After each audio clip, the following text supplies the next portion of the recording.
So, let me now talk about really one of the types of cases that I like them all. This one I really like. We challenge crazy economic regulations under the theory that you have a right to pursue your occupation free from unreasonable regulations. Our first case here in Minnesota is a case that IJ has done about 10 times. We love African American air braiders. We just love air braiders, right?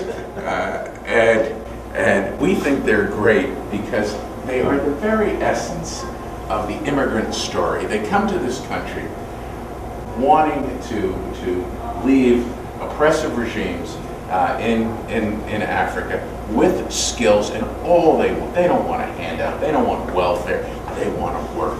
And what do they know how to do? They know how to, many of them know how to braid hair.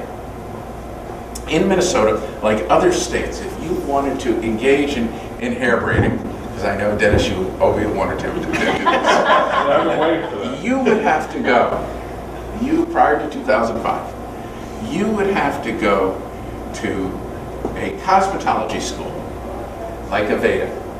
You'd have to take 1,550 hours of training. At Aveda, you'd have to spend about $15,000 to get this training and become a licensed cosmetologist. And not 1 minute of those 1,550 hours dealt with hair braiding. It was completely unrelated. Now, to put 1,500 hours in context for you, the average law student only spends 1,200 hours in class. So, over 3 years, these 1,500 hours are quite an extensive requirement. Zero training in hair braiding. Why do these laws exist? Why is the government involved in regulating occupations?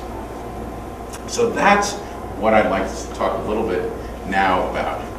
And licensing, certification, and registration. So that's section 2 of the discussion. But before I go there, any questions about the 4 pillars, the type of stuff that we do at the Institute for Justice? Okay, so there are basically 3 types of occupational regulations. The most restrictive is licensing. The middle one is certification, and the bottom one is registration. So licensing is only if you pass the test and you get the education and you have the work experience, you get a monopoly. Only you can do the job. You are licensed. Certified is different. Certification is you want to become a certified interior designer, you pass the test, you get the education, you have the experience, you can call yourself a certified interior designer. You can still do interior design, but you get to use the title certified interior designer, and you put it on your business card and the side of your truck, and you can have the benefit of the market signal that you have jumped over the government's hurdle. And registration is the lowest form of occupational regulation. You go to the Secretary of State. My name is Bob. I live at 100 Main Street in Brighton, Minnesota. If somebody wants to sue me, I take service at this address. So, and I'm going to do interior design or something like that. So that's registration. Occupational licensing has exploded. In the 1950s, only 4% of workers needed a license to work. Doctors, lawyers, accountants, barbers, not even engineers. You think so? In the 1950s, engineers, civil engineers needed a license. Okay. Today, 29% of workers need a license. We have licenses for physical therapists and nutritionists and food service. So why the explosion? In part, the explosion is because the trade associations who represent food service, physical therapists, march up to the Capitol, up the steps of the Capitol, and they say, please regulate me. I want to be regulated. And why do they want to be regulated? They want to be regulated because what licensing does is that it creates barriers to entry into an occupation. It makes it harder to get into an occupation. It shrinks the number of people who do that occupation. It creates a board that goes after those who aren't licensed who are doing the work. It used to be that accountants needed 4 years of undergraduate education. The accounting board decided there were too many accountants who were going to raise it to 5 years.